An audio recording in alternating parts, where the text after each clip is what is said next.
मर्यादित सरकारी समाजमा राखेर विधि व्यवस्थापन र परिषद निर्माण तारिख 5 दिने कार्यको म तेस्रो दिनको प्रतिवेदनको रूपमा लगाएको थिएँ र म त्यो दिन भए गएका के भए के बुझेर आएको यो छोटकरीमा म यहाँ समस्या राख्न चाहन्छु। तालिम कार्यक्रमका संयोजकज्यू आदरणीय सहस्त्रज्यूहरू, तालिमका विषयवस्तुलाई ग्रहण गर्न विभिन्न संस्थाहरूका पाल्ने सम्पूर्ण सहभागीज्यूहरू, इटारा बचत तथा ऋण सहकारी संस्था लिमिटेडको व्यवस्थापक तथा 2 महिना 29 गतेको प्रतिवेदन मलाजहरूको तर्फबाट स्वीकार्नुहोस्। सहकारीहरूलाई तालिम कार्यक्रमको पहिलो दिन छनौट गरिएका विभिन्न प्रतिनिधिहरूमध्ये म तेस्रो दिनको प्रतिवेदन भएको नाताले तेस्रो दिन तालिम कार्यक्रममा भए गरेका विषयहरू यहाँ समक्ष छोटकरीमा राख्ने अनुमति चाहन्छु।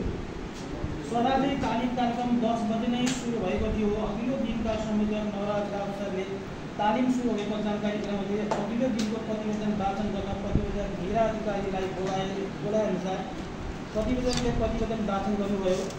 सोही समयमा प्रतिवेदकज्यूहरू तालिम हलमा प्रवेश गर्नुभयो। प्रतिवेदकले वाचन गरेपछि प्रतिवेदन पुस्तिका तेस्रो दिनका प्रतिवेदक मलाई हस्तान्तरण गर्नुभयो। तत्पश्चात मूल्याङ्कनकर्ता प्रमोद थापाबाट विस्तृत रूपमा मूल्याङ्कन प्रतिवेदन प्रस्तुत गर्नुभयो।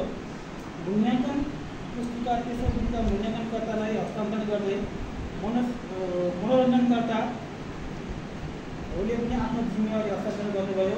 तत्पश्चात दोस्रो दिनका संयोजक नवराज राउत सरबाट तेस्रो दिनको संयोजक बलराम गजुरेल सरलाई आफ्नो जिम्मेवारी हस्तान्तरण गरिसके तेस्रो दिनका संयोजक बलराम गजुरेल सरबाट कक्षा सञ्चालन गर्न सहजकर्ता अभिनारायण भट्टराई सरलाई हल हस्तान्तरण गर्नुभयो। करिब 10 बजे अभिनारायण भट्टराई सरबाट आफ्नो विषयवस्तु प्रस्तुत गर्दै कक्षा 10:30 बजे कक्षा सञ्चालन गर्नुभयो। उहाँले सहकारीमा लेखा परीक्षण विषयसँग सम्बन्धित रहेर पूर्व सहमुख तारनाथ राणा भाटले भनेको धारा प्रवाह रूपमा प्रस्तुत गर्दा सहभागीहरू सबै मन्त्रमुग्ध भएको देख्न पाइयो। उहाँले सहकारीमा लेखा परीक्षण 2 तरिकाबाट हुने बताउँदै आन्तरिक लेखा परीक्षण कसले कहिले किन गर्ने र नगरेमा के हुने भन्ने विषय ऐनको दफा सहित उल्लेख गर्दै व्याख्या गर्नुभयो।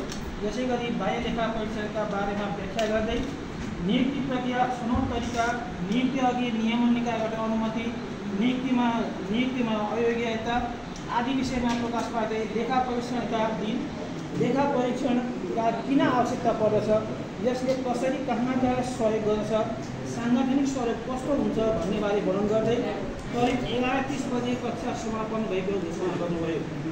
त्यसपछि 5 मिनट ब्रेकको समय भएको संयोजकबाट घोषणा भयो। 11:40 चिया लिए पश्चात 11:45 मनोज कार्की सरबाट दोस्रो कक्षा शुभारम्भ गर्नुभयो। उहाँले पल्स के हो, यसले के गर्छ, यसका कतिवटा सूचक हुन्छन् जस्ता कुराहरूबारे वर्णन गर्दै 12:45 अभ्यास गराउनुभयो। अभ्यासकै बिचमा चिया नास्ताको समय भएको संयोजकबाट घोषणा भइसके 1:45 चिया नास्ताका लागि कक्षा स्थगित गरियो। चिया नास्ता लिएसँगै 2 बजे कक्षा कोठा